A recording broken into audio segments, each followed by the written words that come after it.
And welcome to Collegiate Sports Focus. My name is Greg Bicouvaris. Glad you're with us for our sports interview program right here. For more, log on to gjbtv.com.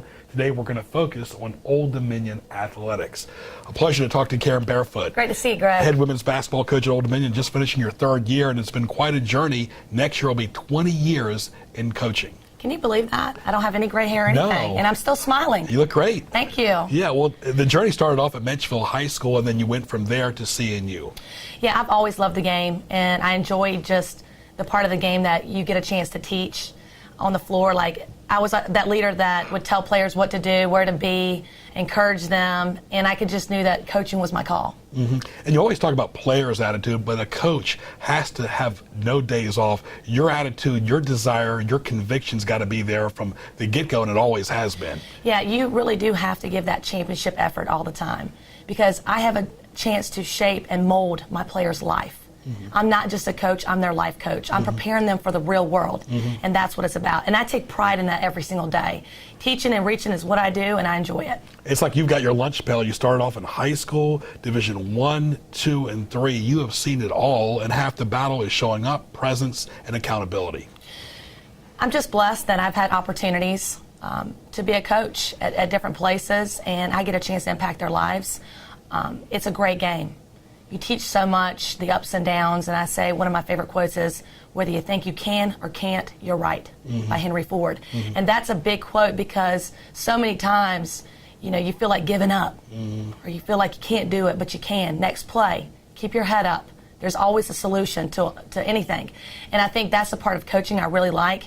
I like to have a team come together, work together, communicate together, to win a championship. And, you know, I've had the opportunity to win a lot of championships, but to me it's about building the relationships and for them to go on in life and make a difference. Because it takes a team effort. You're in Conference USA, and it's not easy, like you said. Those road trips are daunting sometimes. Academics, athletics, activities, personal lives, everybody's busy, but really you have to channel that energy and focus on that game at hand. Absolutely. And, you know, one of my things is I always say A before B.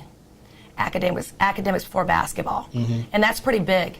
You always have to have a balance, because everybody can talk about, you know, basketball, you know, competing, playing at a high level, but why are they here?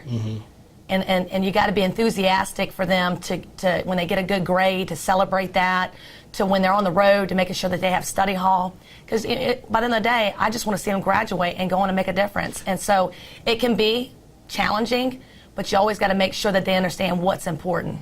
Right, and that's a great point, because if a young girl says something to you one-on-one, it's important to them that they're heard. And a lot of people brush things off, but if they're saying something, taking the time to tell you, whether it's personal, business, social, or sports, it's important to them, and you're their ears. Yeah, and I think I want to recruit players that are driven.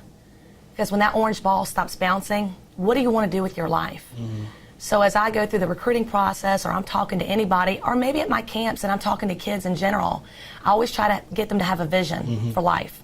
Start to making them understand that, okay, it's not so much how many points or how I can work on your triple threat today and make you better defensively and whatever it is, but you've got to have a plan for life. What do you want to be in life? And start dreaming right now and get a plan of action, start working towards that.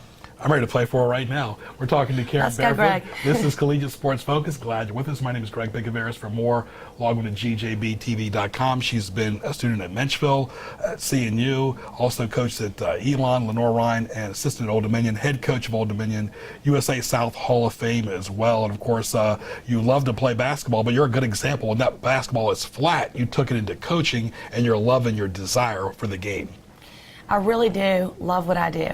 And everybody that even I coach every day, my student athletes, I always tell them, you know, find something that is your passion and follow it. Because for me, I'm living my dream. This is what I want to do. Is it easy? No. But it's worth it. It's what I love to do. And so I always try to challenge everybody to think outside the box. You know, where do you see yourself 5 or 7 years from when you graduate? You know, really making a difference and being successful. And it's not about money, it's about affecting others, and that's really what it's about. really, because it's recruiting, it's scheduling, it's the players, it's the academics, it's putting together a coaching staff together, and really it's all inclusive 24/7 because we're in that social media world. It really is. And chemistry is the big part, because your players got to have chemistry, your coaching staff has to have chemistry, and then your players with your coaching staff have to have chemistry. And that's work. And you have to build trust every day. You have to have a strong belief. And you've got to make sure that the players are, on the same page. You got to have high standards. To play for me or to play for Old Dominion here, you've got to have high standards. You've got to come in, give a championship effort every day, be ready to work hard, be an All-American at your role, be a positive person, be able to, put all your differences to the side for one common goal. And we always say here, we want to represent the 11 letters across our chest.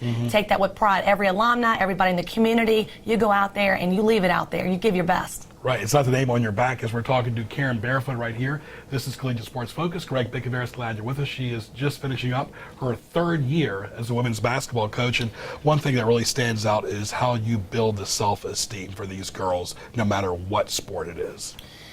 I think that it really started probably when I was 6 years old.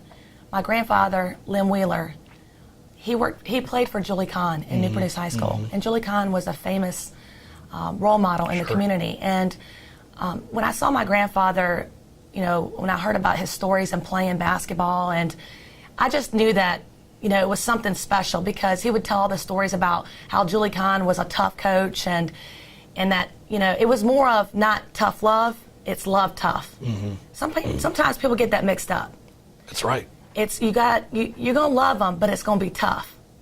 And so I kind of built that philosophy, learning those lessons through my grandfather, him playing for Julie Kahn, that the players have got to know that you care for them first. And then it will be tough. But by the end of the day, I'm trying to make you the best you can be. Right. And I think that, to me, every day I get up, I work on that. I'm always trying to come up with how I can be better. There's never one day where I'll go and say, just settle or be complacent. I want to get better every day. And I always try to, think outside the box, have my staff come in every day, being on the edge of their seats, and, okay, what kind of ideas you're going to bring today? Sure. And I think that's important. And that's important for life, too, because it's not just the game or the classroom, it's the before and after, how you get there. Leave us with this note: great recruiting class for next year. Thanks. We really worked hard. We're continuing to build the program. I really like where Old Dominion is right now. President John Broderick is an amazing leader. And Wood Seeley, our athletic director, every single day, he's so creative. He's bought the wow factor. He motivates us. He's done so many great things with this program. Football's on the rise. I'm excited to be a part of it. But what's exciting about women's basketball is that we have the top recruiting class in Conference USA. 43rd in the country out of 344 women's basketball teams, Division I. And so we're really excited to continue to grow. But again, we're still excited where we are now. We want to finish strong in February and be ready for March tournament play. And a beautiful arena you play in. The best. The best facility, I think, and definitely in the country, because you can feel the fans. And when you come to the TED, it is an amazing experience. It's entertainment. It's fun. We're 8-3 this year. We do a really good job at home. We really try to protect our home. But, we've got the best fan base in the country. They're faithful. We have great season ticket holders that come in every day. They love it. We've got a great tradition. So it's exciting. Karen Barefoot, thank you so much. Thanks, Greg. Best wishes for a great summer coming up as well. Thank you. Karen Barefoot, the successful head women's basketball coach of Old Dominion, in and out of the classroom, in and out of the basketball court. She gets it done. Stay tuned. Mark your calendar for May 29th to June 1st as Saints Constantine and Helen Greek Orthodox Church in Newport News presents the Newport News Greek Festival. Enjoy authentic Greek food, desserts, beverages, Greek dancing, entertainment, arts and crafts, vendors, and much more. The Newport News Greek Festival is located on 60 Traverse Road, off exit 258B on Route 17 in Newport News. For more information, log on to newportnewsgreekfestival.org. See you at the Newport News Greek Festival, May 29th to June 1st. Opa! And welcome back to our second segment of Collegiate Sports Focus. My name is Greg Bicouvaris. Glad you're with us for this sports interview program. For more, log on to gjbtv.com. Don't forget to watch sports highlights on nnpstv.com and Sports Scene on News Talk 1650 each Wednesday at noon. It's a pleasure now to talk to Mitch Brindley, the sailing coach at Old Dominion. We enjoyed talking to Karen Barefoot in our first segment. Mitch, welcome. Thank you, Greg. Thanks for having me. Sailing's been a big part of your life ever since you were a kid. Absolutely. Absolutely. We'll talk about it. How did you get involved in sailing? You know, I started sailing through a junior program as a kid. I grew up on the Gulf Coast. You know, Texas, not known for a lot of sailing, but we did a great deal of sailing as a kid growing up. And you know, everyone in my high school either went to University of Texas or Texas A&M, basically. Everyone in my family went to UT. I kind of want to do something different, so I came to Old Dominion. And I've been at Old Dominion now since essentially '85. So how did you find Old Dominion? At the time, they were known for the sailing program then. They just became a varsity sport in '82 at Old Dominion, and you know, I arrived in '85 and was really a leader in college sailing. So it's all about the body of water, and we're here in Hampton Roads, but not only do you sail here, but you sail all over the place. That's right. So talk about some of the places your team sails. Right. So our team, we spend a lot of time up and down the East Coast. We'll be St. Mary's College of Maryland, Annapolis, Georgetown, College of Charleston, Boston, Brown, Rhode Island, Providence area, that kind of thing. Also head south to Florida for a few events, and we head out west. We're going to Stanford this year and that kind of thing. Talking to Mitch Brindley, the head sailing coach at Old Dominion. Glad you're with us on Collegiate Sports Focus. And Mitch, we always talk about equipment with sports. Now, how do you get sailboats, let's say your type of sailboat that you get used to when you're here on the south side or peninsula, and on the road, how do you do it for the athletes? It's a really good question. We're going to events with 18 teams, 18, 20 teams, so forth. College sailing, for the most part, the host provides the boats. So it's a great model, so we're not trailering boats up and down. All of our boats are identical. We have a fleet of 18 boats, collegiate boats here. When we host an event, teams are using our boats. They're the same when we hop over to the Naval Academy or St. Mary's or Georgetown. All the boats are essentially very similar, within a range. And Annapolis has got a great sailing town. Annapolis is a great sailing town. Naval Academy's got a great program and well supported. Well, talk about recruiting as far as the student athlete you're looking for. We're looking for athletes, and most of our experienced starters, helmsmen, person driving the boat, come in from around the country, around the world, with a great deal of racing experience under the belt. They're youth champions, youth participants, international, world competitors, and so forth. And then we also have taken on walk-ons, particularly female sailors that fit the athletic characteristics that we're looking for and willing to work hard and learn sailing. And so much is about safety about sailing, whether you're a novice or an athlete or an Olympic athlete who you work with as well in Anna Tunnicliffe. So much is about safety, protocol, knowing your equipment that you're going to operate.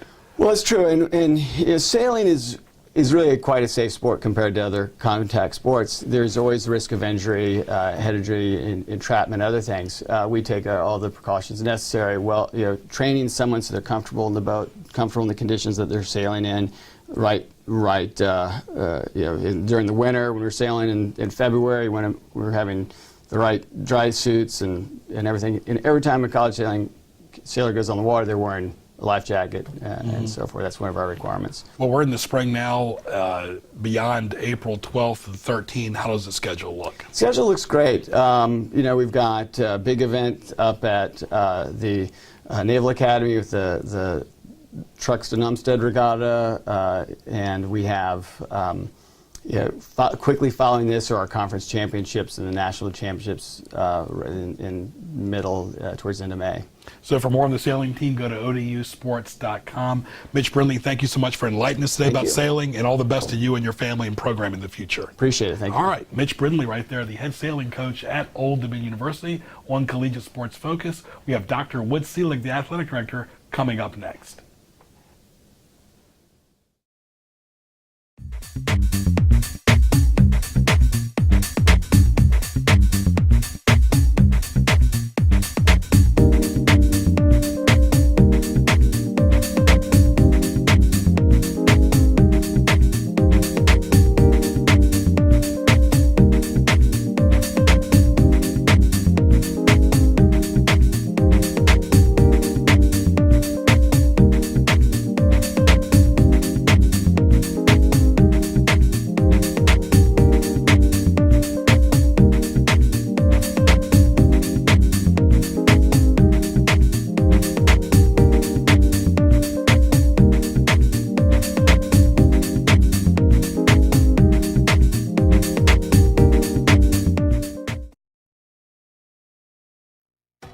Mark your calendar for May 29th to June 1st as Saints Constantine and Helen Greek Orthodox Church in Newport News presents the Newport News Greek Festival. Enjoy authentic Greek food, desserts, beverages, Greek dancing, entertainment, arts and crafts, vendors, and much more. The Newport News Greek Festival is located on 60 Traverse Road, off exit 258B on Route 17 in Newport News. For more information, log on to newportnewsgreekfestival.org. See you at the Newport News Greek Festival, May 29th to June 1st. Opa!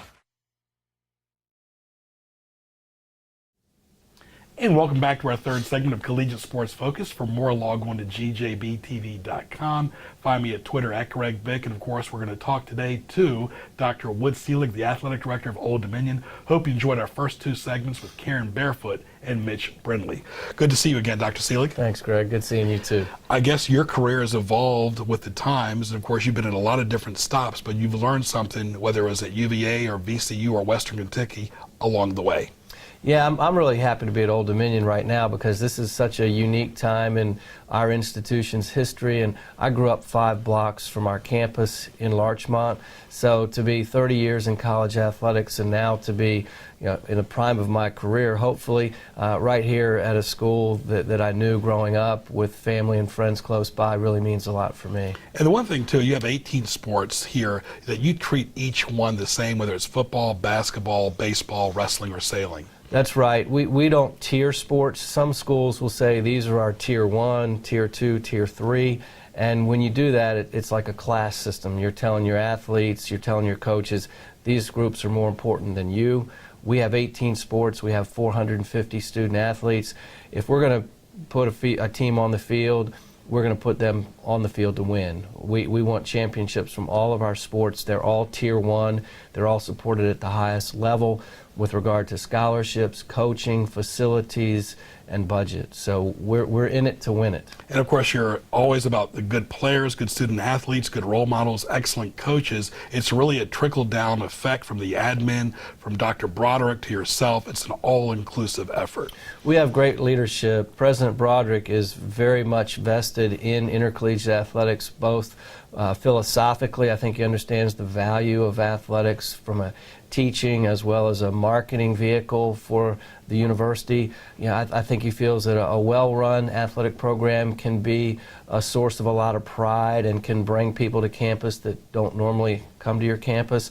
A poorly run athletic program can be very divisive and create a lot of dissension within a campus community as well as the community at large. So very important for us to run a first-class, well-run program. But we have great support from our president, from our board of visitors, and the Hampton Roads community really turns out en masse whenever Old Dominion plays. So we're very lucky that we have the support that we enjoy. And great facilities. This is Collegiate Sports Focus, talking to Dr. Wood Seelig, the Athletic Director at Old Dominion. Greg Bicouvaris, glad you're with us. For more, log on to gjbtv.com. Hard to believe you've been here since 2010 on your tour as the AD, and time is moving on, and the facilities have moved on, and everything is evolving. Well, I started, as you say, in the spring of 2010, so I'm finishing my 4th year at Old Dominion. Jim Jarrett left our program in great shape. We have a very healthy endowment. Not many schools our size can say that they have an athletic endowment that is approaching $20 million. That really provides us a little bit of financial security. We have a very nice budget that supports our 18 intercollegiate athletic programs to allow them to compete at the top of our conference, which is Conference USA for the most part, but it also allows us to compete nationally in many, if not most, of our sports. So really, really good positioning. When I started Old Dominion, I'm just trying to move the ball forward, as they say. And when I think about you, I think about marketing, too, because this has changed from the CAA to Conference USA. Was not an easy transition. Television's an important role, marketing, advertising, and, of course, fundraising.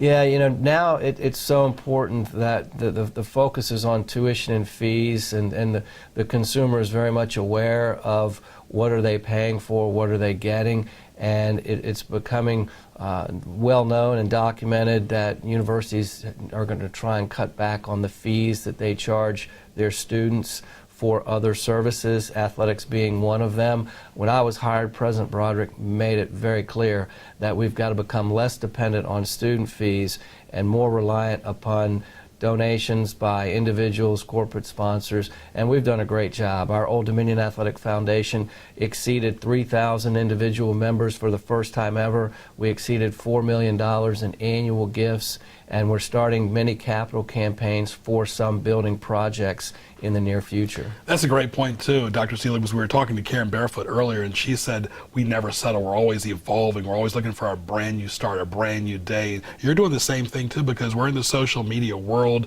where everything is accessible, so you really have to be on your A game.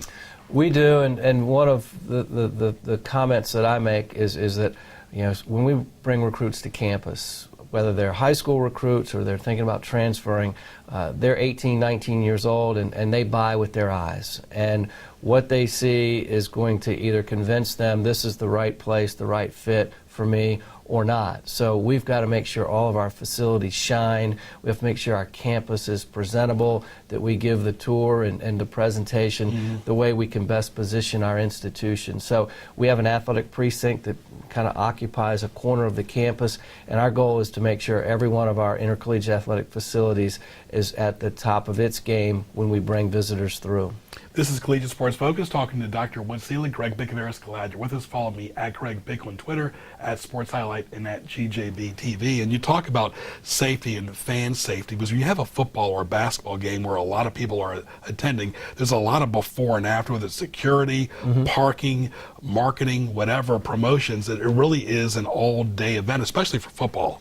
The way we approach an event, whether it's football, basketball, baseball, we feel like a fan has to have a great experience from the minute he or she leaves their house to the minute they arrive back safely at their home. So whether it's the pregame broadcast that they're listening to on the radio, whether it's the tailgating experience that they have on our campus, whether it's the halftime entertainment that they witness while they're in the facility, we've got to make sure that we deliver our best effort and deliver the best products. So whether it's security, whether it's the police that help people get in and out of the stadium, whether it's the traffic pattern, whether it's the 4 hours before kickoff that we open the tailgating lots, we go out of our way to make sure that everybody has a great time when they come to an ODU athletic event. Because like the Concert Center, you have the suites, of course, but a lot of the fans that pay the extra price can sit right there on the floor. You never saw that back in the day of Dean Smith or John Thompson. It's really an all fan effort to get them involved and get them more proactive for that game day experience. It is. You know, fans today want to be more involved than they ever have. They're not going to sit passively and watch a game. You know,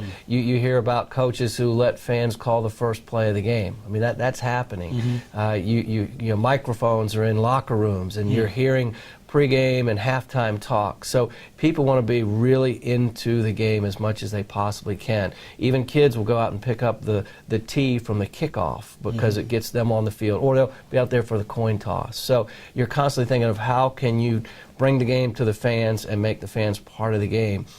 Those NBA or the Jack Nicholson seats, you know, you're getting hit with sweat when players are coming by. You know, in some circumstances. It's also a great revenue generator for us because, you know, we're generating almost $100,000 a year from those seats. And when our men's team travels for an international tour, for example, Italy and Greece, the cost of that trip is completely funded by the revenue generated from those seats along courtside. Unbelievable. Talking to Dr. Wood Seelig right here on Collegiate Sports Focused. And you talk about, you know, the future of college athletics and even professional sports too.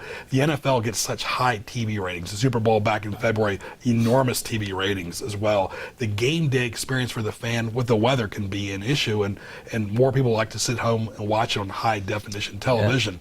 But really there's nothing like being there. No, you're right, Greg. If you're front and center and you just feel the energy of the crowd, nobody wants to watch a game at home by themselves. Even if you're watching a game at home, you want to have people around you because you want that energy. So there's nothing better than energy coming from whether it's 30,000 or 70 or 100,000 people in that venue.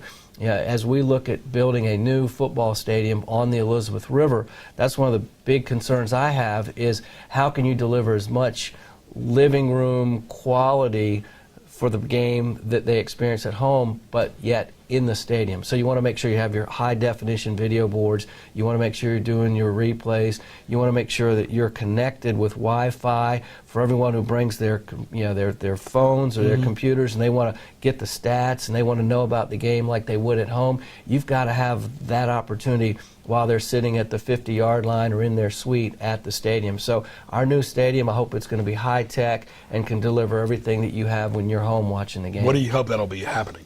We're doing an in-depth market research study over the next 6 to 12 months that will help us determine the size of the facility. We're looking at 28 to 30,000 seats. How many suites, how many club-level seats, what's the price elasticity for those seats, how many chairback sideline seats. We also need to do some structural analysis. We're going to be on the Elizabeth River. What's the floodplain? What's the soil sample? What do we need retaining walls? So we have a lot of questions to answer before we even begin the project. But hopefully before 2020, we're going to be playing in a brand new stadium on the Elizabeth River. And one thing, too, a final question. You've learned from a lot of people. I know Terry Holland was a big part of your life. Yep. Yeah, Terry, I think if I learned anything from Terry, it was even if you think you have a plan, don't be afraid to change it and be flexible, be quick on your feet because things change in sports, whether you're a coach and another coach makes an adjustment, you have to react and respond. Same thing with athletic administration. You have to respond to the economy, to the success of a team, to your fan base, to your student athletes. So you have to be quick on your feet. Because it's easy to go to ODUsports.com or ESPN.com and get the score right away, but like you said, it's all about being present. Yes, it is. And the ultimate goal is we want to make sure we graduate our athletes because if we don't graduate our student athletes, which we're graduating about 92-93% of our student athletes who exhaust their eligibility, then we are failing not only our student athletes but ourselves. It's all about academics, athletics, and activities. Dr. Wood-Seelig, thank you so much. Thank you, Greg. It's a pleasure. Always good to talk to you on radio and TV both as well right here for Collegiate Sports Focus. I want to thank all three of our guests, Karen Barefoot, Mitch Brindley, and Dr. Wood-Seelig. This has been Collegiate Sports Focus. Thanks to all the sponsors. For more, log on to gjbtv.com. For Ray Price, I'm Greg Bicouvaris. We'll talk to you soon.